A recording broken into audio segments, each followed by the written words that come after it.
Hi friends, welcome to my channel. ప్రాణాపాయ స్థితిలో ఉన్న కార్తిక్ దాసు జ్యోత్స్నాని అరెస్ట్ చేయించిన దశరథ, అసలు ఇదంతా ఎలా జరగబోతుంది అనేది ఈ వీడియోలో తెలుసుకుందాం. అంతకంటే ముందుగా ఇప్పటి వరకు మా హాయ్ కేస్కే వీడియోని లైక్ చేయకపోతే వెంటనే లైక్ చేయండి. మా ఛానల్ని సబ్స్క్రైబ్ చేసుకోవడం మాత్రం మర్చిపోకండి. ఇక దాసు అయితే డాక్టర్ని అపార్థం చేసుకున్న తర్వాత కార్తిక్ మొత్తం వివరంగా చెప్పడంతో ఇక డాక్టర్కి అయితే క్షమాపణ చెప్తాడు. పర్వాలేదు, జ్యోత్స్న వచ్చి తనకి అనుమానం మొదలైనట్టుంది, అందుకే అలా అడిగింది. జ్యోత్స్న కూడా తను వాళ్ళ కూతురు కాదని తెలుసా అని అడుగుతూ ఉంటుంది కార్తిక్ని. తెలుసు అని అంటూ ఉంటాడు కార్తిక్ అయితే. అసలు జ్యోత్స్న ఎవరు అని అనగానే జ్యోత్స్న ఈయన కూతురు అని అంటూ డాక్టర్కి నిజం చెప్తాడు. అది విని షాక్ అయిపోతూ ఉంటుంది డాక్టర్ అయితే. ఏంటి కార్తిక్, ఈ కథ ఇన్ని మలుపులు తిరిగింది, అసలు ఎలా జరిగిందో కూడా అర్థం కావడం లేదే అని అంటూ ఉంటుంది డాక్టర్ అయితే. ఏదేమైనా నువ్వు నిజాన్ని బయట పెట్టాలి, బయట పెట్టకపోతే మాత్రం దీప చేస్తున్న త్యాగానికి అర్థం ఉండదు అని అంటూ ఉంటుంది డాక్టర్ అయితే. డాక్టర్ మాట విన్న కార్తిక్ అయితే ఇక షాక్ అవుతూ సరే డాక్టర్, బయట పెడతాను అని అంటూ ఉంటాడు. అప్పుడే ఇక దాసు అయితే బయటికి తీసుకువెళ్తాడు కార్తిక్ని. అసలు దీప త్యాగం చేయడం ఏంటి అల్లుడు, నాకేమీ అర్థం కావడం లేదు. అసలు ఆ డాక్టర్ ఏంటి అలా అంటుంది, దీప త్యాగానికి అర్థం లేదంటుంది, ఏం జరిగింది అని అడుగుతూ ఉంటాడు దాసు అయితే. అప్పుడే కార్తిక్ అయితే ఇక ఏడుస్తూ ఏం లేదు మావయ్య అని అంటూ ఉంటాడు. ఏదో జరగరాందే జరుగుతుంది అల్లుడు, నీ మనసు బాధపడుతుందని నీ కళ్ళు చెప్తున్నాయి, చెప్పల్లుడు ఏం జరిగింది అని అడుగుతూ ఉంటాడు దాసు. ఏమీ లేదు మావయ్య, దీప కడుపులో ఉన్న బిడ్డ చనిపోతుంది, మా బిడ్డ మాకు దూరం కాకపోతుంది అని అంటూ ఉంటే అదేంటి మీ బిడ్డ దూరం అవడం ఏంటి, దీప కడుపులో ఉన్న ప్రాబ్లం ఉందా అని అడుగుతూ ఉంటే ప్రాబ్లం దీపకి కాదు, అత్తకి బ్లడ్ క్యాన్సర్ ఉంది కదా, కూతురుగా కాపాడడానికి బోన్ మ్యారో దీప ఇవ్వాలి, కడుపుతో ఉన్న వాళ్ళు బోన్ మ్యారో ఇస్తే ఆ కడుపు పోతుందని, కడుపులో ఉన్న బిడ్డ చనిపోతారని డాక్టర్ చెప్పారు. ఇక వేరే మార్గం లేక అత్తని కాపాడుకోవడానికి దీప తన బిడ్డని కోల్పోతుంది అని అంటూ ఉంటాడు కార్తిక్ దాసుతో. ఆ మాట విని దాసు షాక్ అయిపోతూ ఉంటాడు. తల్లి కోసం దీప తన కన్నకు బిడ్డని వదులుకుంటుంది, కానీ నా కూతురు ఆస్తి కోసం కన్న తండ్రిని చంపాలని చూసింది. చూసావా జ్యోత్స్నాకి దీపకి ఎంత తేడా ఉందో అని అంటూ ఉంటాడు దాసు అయితే. కానీ నేను మాత్రం ఇప్పుడు నిజాన్ని బయట పెట్టకుండా ఉండనల్లడు. జ్యోత్స్న ఇంటి కూతురు కాదని, నా కూతురని, నేను నిజంగా దీప ఇంటి వారసురాలని చెప్పబోతున్నాను. నువ్వు ఈసారి నన్ను ఎంత ఆపినా సరే నేను మాత్రం ఆగను అని అంటూ ఉంటాడు దాసు అయితే. అది కాదు మావయ్య అని అంటూ ఉంటాడు కార్తీక్. ఎందుకు అల్లుడు, ఎందుకు ఇంకా జ్యోత్స్నాని వెనకేసుకొస్తున్నావు, ఎందుకు జ్యోత్స్నాని కాపాడుతున్నావు? అసలు జ్యోత్స్న నన్ను కిడ్నాప్ చేసింది, నన్ను కూడా చంపాలని చూసింది, నా కొడుకు జీవితాన్ని నాశనం చేసింది, ఇప్పుడు దీపని చంపాలనుకుంది. ఆ రోజు దీప మీద అటాక్ జరిగింది, అది ఎవరు చేయించారో నా కూతురే చేయించింది అని అంటూ ఉంటాడు దాసు అయితే. ఆ మాట విని కార్తిక్ అయితే నాకు తెలుసు మావయ్య అని అంటూ ఉంటే తెలుసా, తెలిసి మరి నువ్వెందుకు ఇవన్నీ కూడా నిజాన్ని బయట పెట్టకుండా దాచిపెట్టావు, అసలు నీకు బుద్ధుండే ఇదంతా చేస్తున్నావా అని అడుగుతూ ఉంటాడు దాసు అయితే కార్తిక్ని. నీ భార్యని చంపాలనుకుంది, చివరికి నాకు తెలిసి దశరథ అన్నయ్యని కూడా షూట్ చేయించింది జ్యోత్స్నానే అయి ఉంటుంది. తను ఆస్తి కోసం, అంతస్తు కోసం కన్న తల్లిదండ్రులను, పెంచిన తల్లిదండ్రులను ఎవరిని కూడా వదలడం లేదు. అలాంటప్పుడు అలాంటి దానికి ఇంకో అవకాశం ఇచ్చి నువ్వు రెచ్చగొట్టడం తప్ప చేసేదేమీ లేదు, నిజం చెప్పేద్దాం అల్లడు అని అంటూ ఉంటాడు దాసు అయితే. అప్పుడే అటువైపుగా వెళ్తున్న జ్యోత్స్న అయితే కార్తీక్ దాసు మాటలైతే వింటుంది. కానీ దాసు నిజం చెప్పేశాడని కార్తీక్ అప్పుడు అనుకుంటుంది తప్ప ముందే నిజం తెలుసు కార్తీక్ అని అస్సలు కూడా అనుకోదు జ్యోత్స్న. అనుకోకుండానే ఇక నిజం చెప్పేశాడేమో అనుకొని ఇక తనైతే భయపడిపోతూ ఉంటుంది.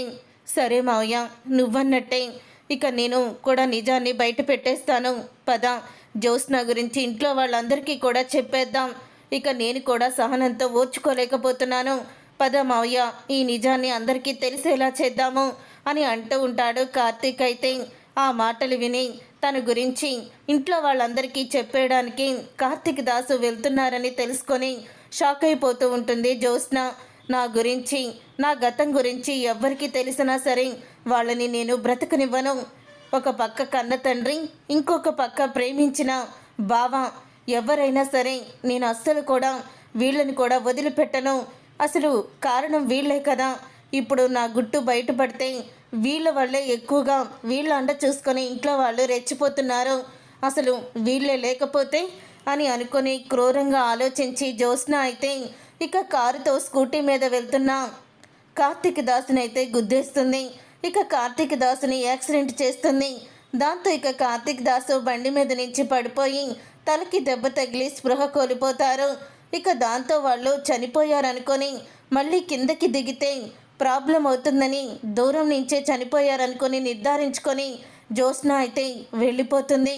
అలా జ్యోత్స్న వెళ్ళిపోయిన తర్వాత ఇక దాసు అయితే స్పృహలో ఉంటాడు. ఇంతలో ఇక దాసు అయితే అటుగా దశరథ వస్తాడేమని ఎదురు చూస్తూ ఉంటాడు. అన్నయ్య, నీకు ఫోన్ చేశాను అన్నయ్య కదా అన్నయ్య, మాట్లాడదామని, తొందరగా రా అన్నయ్య అని అంటూ ఇక అనుకుంటూ ఉంటాడు తను గాయాలతోనే. ఇక దశరథ అయితే వస్తాడు. స్కూటీ పైనుంచి పడిపోయిన వాళ్ళిద్దరినీ చూసి పరిగెత్తుకుంటూ వస్తాడు దశరథ.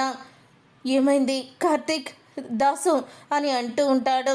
అప్పుడు ఇక వచ్చావా అన్నయ్య, నీకు నేను ఒక నిజం చెప్పాలని నీకు ఒక గంట ముందు ఫోన్ చేశాను. నువ్వు ఇప్పుడు వచ్చేసావు కరెక్ట్ టయానికి. ఆ దేవుడిలాగా వచ్చావన్నయ్య. అన్నయ్య, మా ఇద్దరిని కూడా యాక్సిడెంట్ చేసి చంపాలనుకుంది ఎవరో కాదో జ్యోత్స్న. అసలు జ్యోత్స్న నీ కన్న కూతురు కాదన్నయ్య, దీపే నీ కన్న కూతురు. ఇప్పుడు వదిన్ని కాపాడడానికి తన కడుపులో ఉన్న బిడ్డను కూడా దీప త్యాగం చేయబోతుంది. మా ఇద్దరికి నిజం తెలిసిందని, ఆ నిజం మీ ఇంట్లో వాళ్ళందరికీ చెప్పబోతున్నామని తనని తాను రక్షించుకోవడానికి చివరికి కార్తీక్ని, నన్ను కూడా జ్యోత్స్న చంపాలని చూసింది. జ్యోత్స్న నా కూతురు, నీ కూతురు కాదు, దీపే నీ కన్న కూతురు అని స్పృహ కోల్పోతాడు దాసు. అయితే ఇక దాసుని, కార్తీక్ని ఇక వెంటనే హాస్పిటల్కి అయితే దశరథ తీసుకువెళ్తాడు. అలా తీసుకువెళ్ళిన తర్వాత ఇక అందరూ కూడా హాస్పిటల్కి అయితే వస్తారు. వచ్చాక ఇక జ్యోత్స్న అయితే ఇక ఏమీ తెలియనట్టు ఏమైంది డాడీ బావుకి అని అంటూ నటించేస్తూ ఉంటుంది. కానీ ఏమీ సమాధానం చెప్పడం, కోపంగా చూస్తూ ఉంటాడు దశరథ. ఏంటి డాడీ కోపంగా చూస్తున్నాడు, అసలు నా గురించి ఏమన్నా తెలిసిపోయిందా అని అనుకుంటూ ఉంటాడు.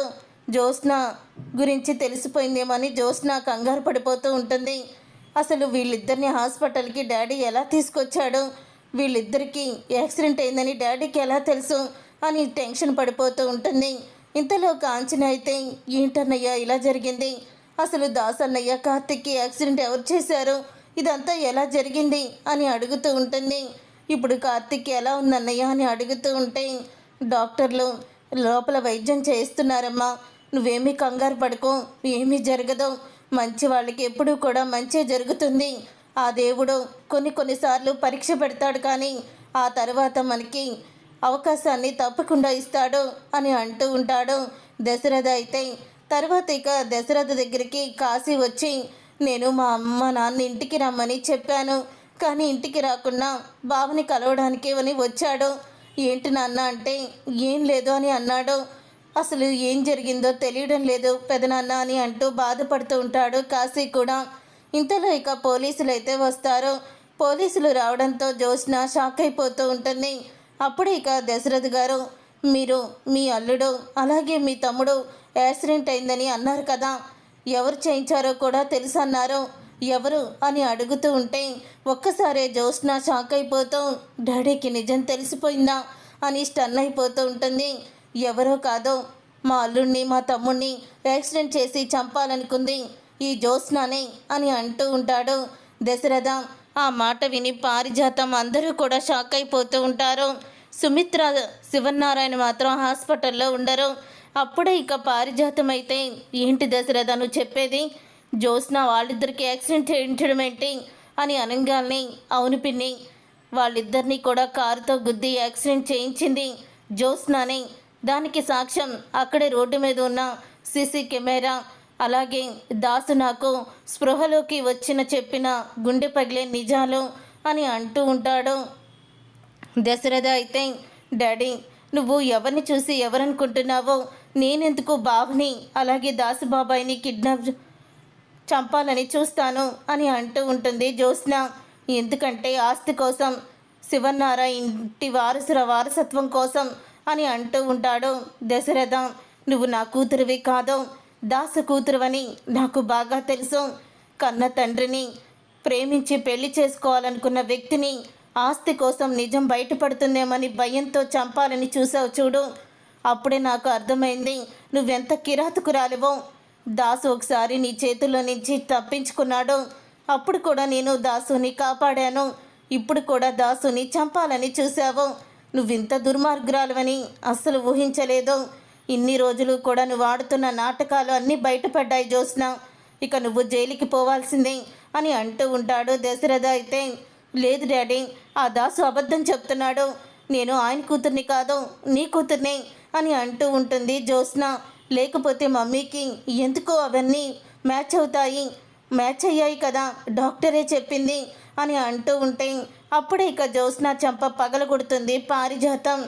నువ్వు నా కొడుక్కి ఇంత హాని కలిగిస్తావని తెలిస్తే చిన్నప్పుడు నిన్ను మార్చేసేదాన్ని కాదే అని అంటూ ఉంటుంది పారిజాతం. అప్పుడే దశరథ, పిన్ని అవునరా, నేనే ఆ రోజు మీ నాన్న మీద కోపంతో నా మనవరాలను తీసుకొచ్చి సుమిత్ర ఒడిలో పడుకోబెట్టి నీ కూతుర్ని మీకు దూరం చేశాను. కానీ ఈరోజు ఈ దుర్మార్గురాలు ఏ కొడుకు కోసమైతే ఆ రోజు నేను నా భర్తని మోసం చేశాను, అదే కొడుకుని చంపాలని చూసింది. ఇది మీ ఇంటి వారసురాలు కాదు, నేను చెప్తున్నాను అని అంటూ పారిజాతం అయితే నిజాన్ని బయటపెడుతుంది. చూసారుగా ఫ్రెండ్స్, రాబోయే కథలో ఖచ్చితంగా ఇలాగే జరగబోతుంది. మరి ఇలాగే జరగాలని మీరైతే కోరుకుంటున్నారా? అయితే వీడియోని తప్పకుండా లైక్ చేసి ఛానల్ని సబ్స్క్రైబ్ చేసుకొని పక్కనే ఉన్న గంట సింబల్పై ఆల్ని క్లిక్ చేయండి. అప్పుడే మేము పెట్టే ప్రతి వీడియో మీరు మిస్ కాకుండా చూసేవచ్చు.